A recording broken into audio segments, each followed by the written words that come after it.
So, good morning mga ka-mindset! Andito po tayo ngayon, exciting na vlog for today. Gusto nyong tumikim ng kimchi? Dito lang yan guys, authentic kimchi sa Kimch, and we will get to know more about all of their foods that they offer. Ano po hinintay nyo together with our Chat Bagit and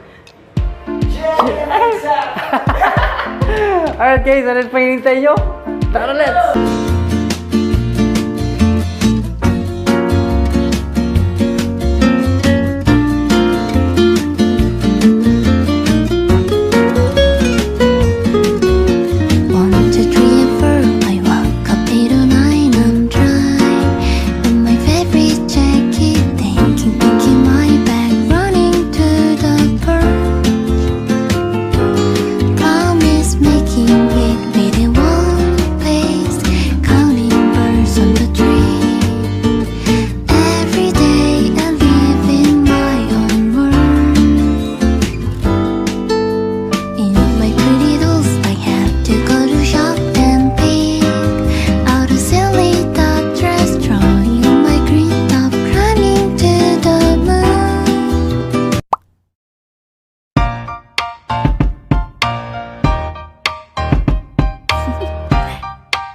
Do you want to know? Well, I've been thinking about you, and I think I have to listen, because the sun is up, it's a beautiful day. My beginning will be as bright as the sun. Come, won't you come along? And it feels so bright, it's like luck is raining on me. Go and follow your heart, doesn't matter how far. There is so much love to give, something's telling me this time. Baby, baby, now I know. Baby, baby, gotta go. There is so much love to give, something's telling me it's right. When you came to me, oh I knew it's you, yeah, boy. The one to show me now and forever. No, you'll never be alone again. Oh yeah, all day. Please stay in my arms, boy.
Yes mga ka-mindset, we're very happy at nandito tayo ngayon, of course, dito sa Kimch guys. Super legit yung kimchi and other foods that they do serve, no?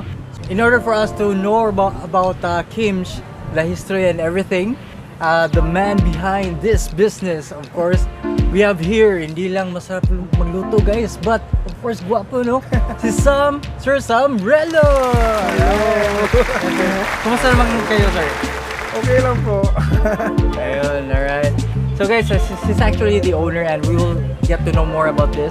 And sir, Sam, can you please tell us a brief history of how you started this Kimch? So, Kimch started during the pandemic.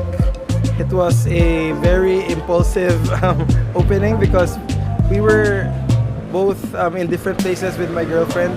My girlfriend and I owned the business, so I was in my day job and she was at home. She was doing nothing because of the pandemic. Then after a few days, we thought of opening a Korean comfort food, street food type of restaurant. Showcasing only 3 dishes. We had like the chicken and only kimbap and the corn dog. So after how many years we formulated a bigger menu to serve more Korean comfort food to more people. So Alright, so that was the brief history, guys, of Kimch. And so for how many years, sir, nakita nyo na marami kayong naging customer from being a delivery up until ngayon nagkaroon talaga kayo ng yung restaurant, no? Nag-start lang kami ng mga workmates ko lang yung bumibili.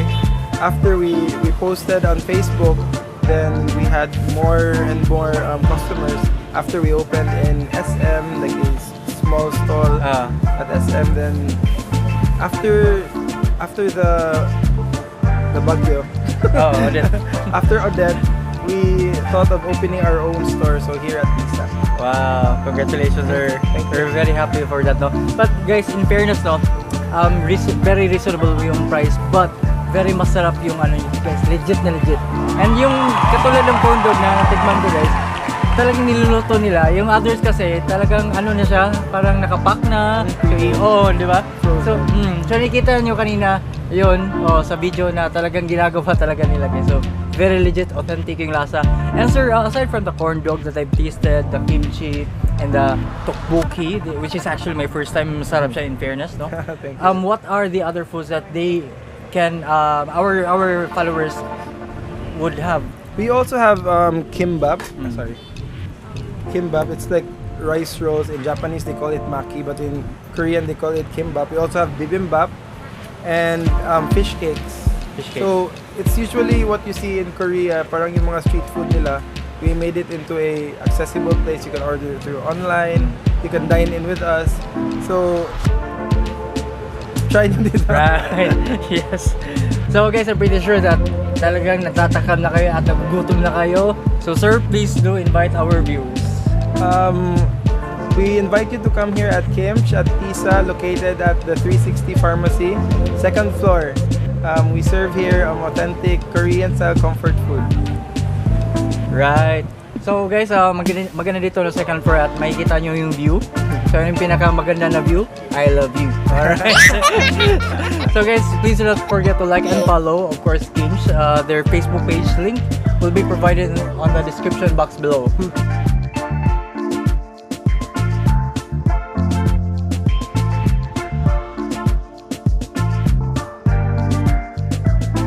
Please like and subscribe JmT Mindset in Facebook and in YouTube. Thank you very much, sir. Thank you. Thank you. Thank you.